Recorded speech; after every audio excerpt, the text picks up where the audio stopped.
Hello and welcome to Indian Standard Time. I'm Siddharth Varadarajan. The big news this week in Delhi and in India has been the third India-Africa Forum Summit, a landmark event in many ways, the largest such enterprise that India and the African countries have attempted. All 54 countries from Africa were present at the summit, and of course, more than 40 heads of government and heads of state. Joining me to discuss the summit, India-Africa relations and the relations between his country and India is a very special guest, the President of Namibia, Excellency President Hage Geingob. Welcome to Rajya Sabha TV and to our show. Thank you very much. It's a great pleasure to have you, sir, for a number of reasons, but primarily because the association between Namibia and India, or shall I say the Southwest African People's Organization, SWAPO, and India goes back many years. I want to start the interview by familiarizing our viewers with the freedom struggle that SWAPO led and fought against South African colonialism. You were personally involved, you're a veteran of that struggle. Tell us something about your own individual involvement, your journey from being a student in Windhoek under colonial conditions to then moving to Botswana and finally to the United States and the United Nations. You did research, huh? Well, thank you very much. It's a great honor for me to be here in this great country. Yes, I'll go back briefly to my history of all of us who are oppressed, because we went to school, I was a teacher, but when I started to teach, I realized that I needed to be educated before I could miseducate my people. Therefore, my journey was initially to improve my education. But in 1957, Ghana got independence. For the first time, we could see or read or hear that a black person can be in power. That's the time we gathered at one secondary school, high school, teacher training school, where most of us came from all parts of Namibia. It was intended manifestly to be apartheid manifestation, but latently it became the gathering place where we were trying to organize ourselves politically, talking about Ghana and so on. So by 60, let me jump, I finished my teacher training course. I went to Chumep, I was teaching there. But then after Kapia and the Alba came to Namibia to tell us about UN scholarships that were being granted, we decided to leave the country, but we couldn't apply from Namibia. We would be reporting ourselves. So we escaped. So if you tried to leave through ordinary methods, this wouldn't have been possible? No, but I will inform them I'm leaving, alerting them, so we escaped. Okay. We went casually to Botswana, and in Botswana, problem started. At the border, those who went ahead of us were arrested and taken back. They were from Windhoek. They said, we are from rural area, we shouldn't stop, we must just walk the whole night. So we walked into the area where Herero-speaking people are, who are basically the same as Namibia. We were hidden there by the villagers, and we had to hire a truck, and we moved on into Botswana. Botswana was a good experience for me because that's where, for the first time, I started to suffer. Because I would be sleeping out of one blanket in the cold for a whole year, and things got bad. We were having an escape route through Plumtree that was kind of discovered. People were being arrested and sent back. So I stayed put. In fact, I was supposed to board a plane which was chartered by ANC.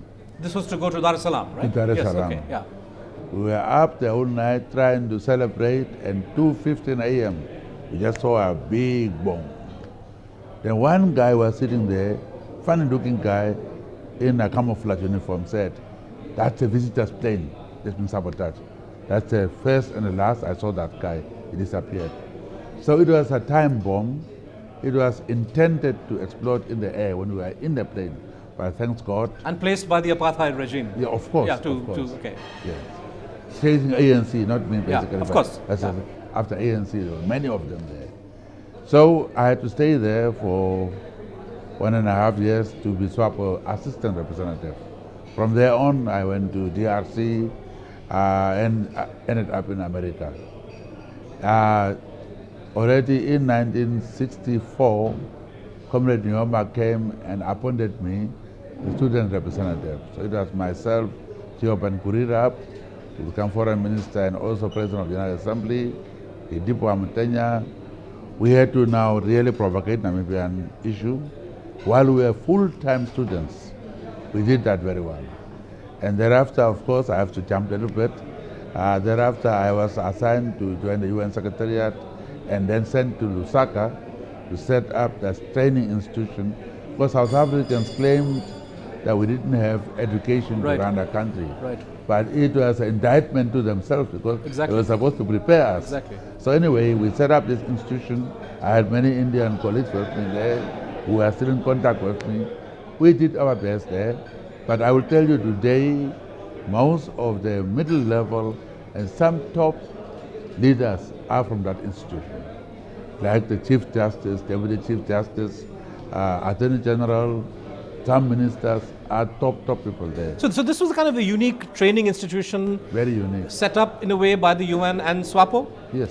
To prepare the country, prepare its future leaders to govern the place once you were rid of the South African control. It was called Liberation Support Institute. Excellent, yeah. And therefore research and so on were kind of research, not for the sake of research.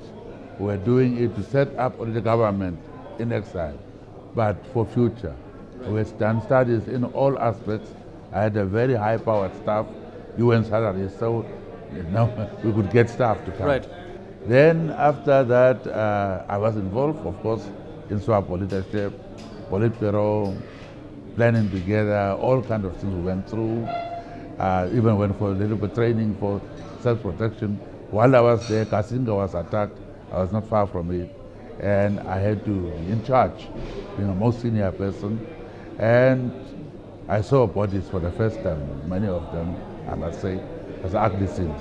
Worst experience we had. Right. And then thereafter, let me jump out forward. Negotiations went on. They went on for a long time, delayed, and by late 80s, after London conference, we were told by Cuban comrades that we must go and see them in Addis Ababa.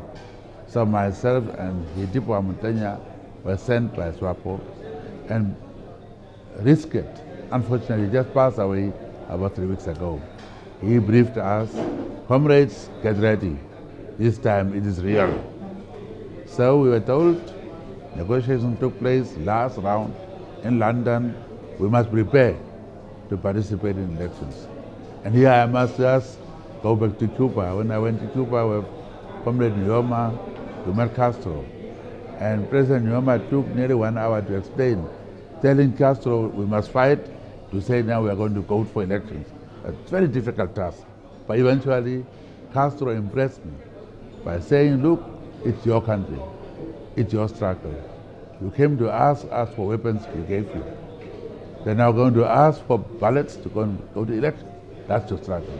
But, can I ask a question? Are you going to win the elections? Elections are funny things. Comrade Nyoma took time and said, SWAPO was formed inside Namibia. We have support there. With hard work, we'll win. Following that, I was assigned to the hard work. And that was a tough assignment for you, because you had to then spearhead the election campaign of SWAPO. Were you worried that the elections may not be free and fair, they may be rigged in some way to prevent SWAPO from coming to power? How did you overcome some of these problems? All those things were there, built in. Firstly, you are having a man who was away from the country for 27 years. Right. Grew up actually outside. That's right. You come back after 27 years, didn't know the country, to tell the truth. And I was supposed to be in charge of election directorate of SWAPO. I set up a very formidable team And we are also banking on the comrades who are inside the country. They helped us, and we set up a machinery. We also said, these people feel we are freedom fighters in the bush. We must now show them how to manage a modern election campaign. Right. And we did that. And the rest is, of course, history. It's history. Excellency, you are relatively new as a president, but as we know from our conversation, you are a veteran political personality. Of course, in the freedom struggle, you were also the first Prime Minister of Namibia. You served for more than a decade as PM and then also in other capacities. But in the top job now, it's been about 5 or 6 months. When we look at the possibilities or the prospects of India-Namibia relations, there is, of course, the history of Indian support for SWAPO. Even before SWAPO was formed, India raising the issue of Namibia in the decolonization committee and so on and so forth. But there is cynics may say that here is a country on the one hand of 1.2 billion people, which is India, and Namibia, which is of course geographically large. Don't mention. But 2 billion, a little bit over 2 billion. Is this a fatal obstacle, or are there still things that the two countries can do to mutually benefit from this relationship? Oh yes, it's a long history. When we think of that history, some of us will say, let's jump to India. Because I used to accompany Comrade Nyoma. I remember 2 occasions vividly. One, we came to see the late Prime Minister Indira Gandhi. She used to be fond, Comrade Nyoma, really always receiving him. And I was sitting in that meeting admiring this Prime Minister, that I'm in that room together with her, with my leader. And the other one was when Rajiv Gandhi was the Prime Minister. We arrived here 3 a.m. and he went to the airport to meet a freedom fighter, Leoma. And then we had also following day kind of workshops, breakfast and so on, to discuss how to help each other. And then I was also around when our office was declared as a diplomatic mission, and that Comrade Kalomo was declared High Ambassador. So these are things, and I also was a petitioner since 64 up to 71 at the UN. We went through that and set up the Council for Namibia, the role, and then I came to realize how British trained you very well to write good English. So Indians and Caribbeans were our editors, and we worked very hard there at the UN. Indians were always there. So really, our relation historically, I mean, I can write volumes on that. Okay, after independence, yes, we could have done much better. India has skills, India has technology, India could come in agriculture. We didn't do much there. So we go around to say those people who were with us when we were nothing, who joined us in the struggle to fight against apartheid, must now join us, the second phase of the struggle, that of economic emancipation. That's where now future can be. That's right. Now, some of the areas of cooperation, of course, India, I think bilateral trade is maybe 100 million, a little bit more than that, dollars a year. It's not a huge amount, but it's important in terms of the composition of some of these products. India is interested in buying uranium from Namibia, for example. There's also diamonds, which unfortunately the bulk of it goes through third countries. When we look at Africa, repeatedly this is a problem, that India deals with Africa through third countries. And perhaps the summit will provide an occasion for more introspection on this and to find ways in which the value addition from trade is captured within Africa itself rather than by some European counterpart, middle player. Well, let me go back to the sizes, both the land mass and population. Yeah, there is some synergies in that. You are a big population, you have the know-how, you have skills. We have small population, we have huge country. So there could be things that could be done. Agriculture, really. Indians can come and help us in many respects in agriculture, food production. And also coming now to the summit or what we are here for. This is very important that as a Minister of Trade, we're negotiating economic partnership agreements. It was Namibia, and joined by South Africa and Angola, who refused to sign. One of the sticking points were that South-South cooperation, that favored nations clause, where they were trying to say, if we are going to say India is going to get this favorable position, it must apply equally to all European countries. We said no. So South-South cooperation is very important. India, not to go back to the Bandung conference, but really non-alignment, the role India played, and how we united at the United Nations to fight because of that non-alignment. That's how our liberation struggle was supported by Latin America, Asia, and Africa. So South-South cooperation, non-alignment is very important. And this kind of conference is going to be attended by a highest number of African presidents is very important. Exactly. Many in the West say that non-alignment is no longer relevant because the Cold War has ended and the division of the world into two blocks no longer applies. What, in your view, is the importance of non-alignment and the non-aligned movement under today's circumstances? Well, when we are becoming democratic, we were told you must have vibrant opposition. So at national level, you must have another vote. I don't believe in unipolar system that we have today. The bipolar system, it is where there are other views, but okay.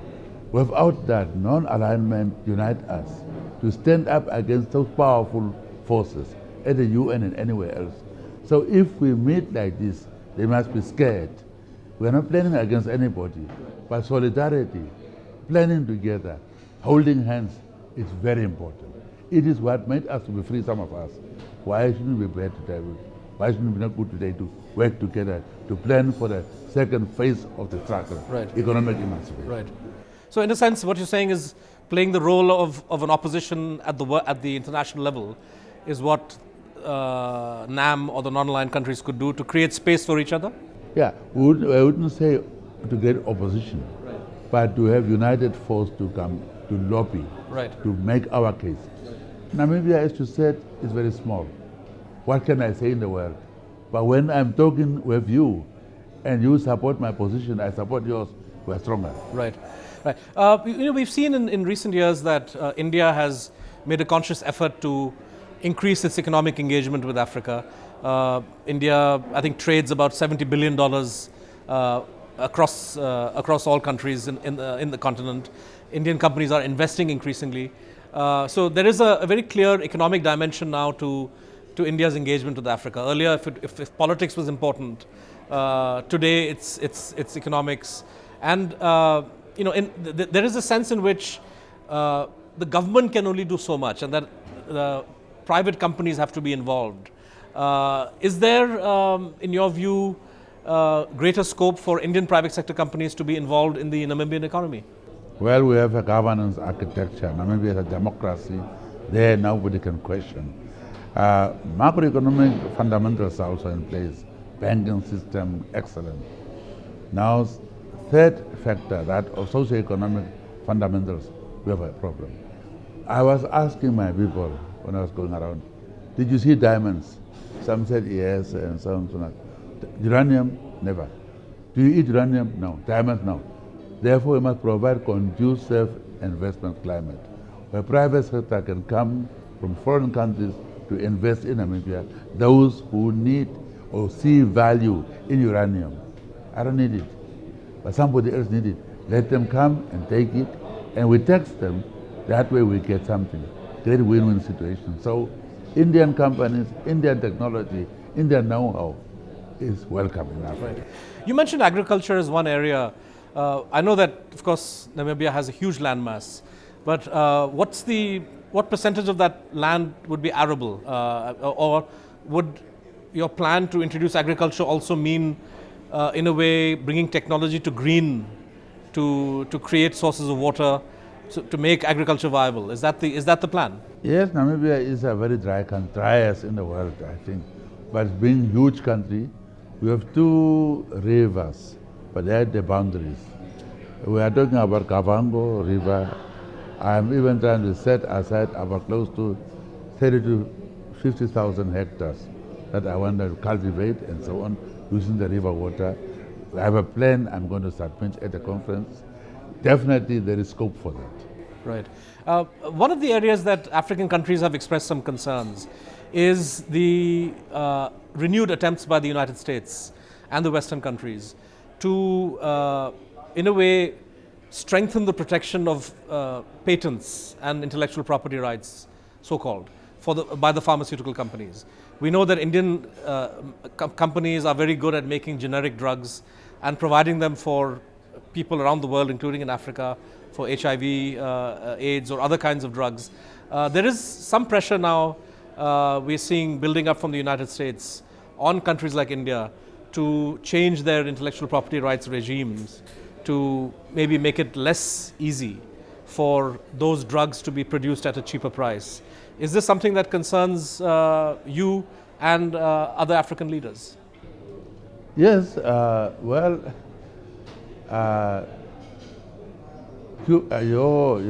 drugs in South Africa, Namibia are there. And maybe we survived. We are highly infected by HIV/AIDS pandemic. And having reasonably priced drugs saved us to get out of that situation. So again, it's for us to join and fight together. If Americans say it's not good for us, I should be the one to say it's good for me. Right. So if we can stand together and we do that at all these international organizations, let's just pull our resources together by consulting and so on, so we can fight together. I didn't know about that aspect. Yeah, I mean, this is one, I mean, it's been happening in the last year and a half. We're virtually out of time, but before we leave, since this is, in a way, Summit Week, the India-Africa Summit, just your closing thoughts on, and now I want you to respond as an African leader rather than a Namibian leader. What is it that in your view makes India different as a partner from, say, China or Japan or the United States, other major economies that are engaging Africa? What are your expectations that are, from India itself? Well, India had a longer relationship with Africa, especially those of us who are from Southern Africa. Indian leader has been fighting in South Africa against apartheid, and hence also at the UN, India has been, since inception of the United Nations, fighting against apartheid in Namibia. So a long history, no colonial relationship, but friendship and working together. So that's unique. And India knows Africa very well, and many, many other countries, because there are many Indians who are in Africa. So come a long way. That's why we have been working together. Yes, summit, others, all of them summits. China is doing a great job in Africa. They're coming in a big way by infrastructure development. We welcome that. We also welcome India, because India has been there for a long time in Africa. Right. Now we have to move a step ahead. With this summit, we discuss projects. I've seen the agenda. I think we're going to have an excellent summit and therefore deal with now bread and butter issues. Solidarity, politics is now over. We're now talking about bread and butter issues. Excellent. We are saying there is an investment climate we are creating. India must make use of that and come in. You now bring the knowledge that you have. On that note, we'll have to leave it there. Thank you very much for joining us on Rajya Sabha TV, President Hage Geingob. Thank you. Thank you very much. Excellently said. Thank you. That wraps up this episode of Indian Standard Time. Do join us again later with another guest. Thank you for watching.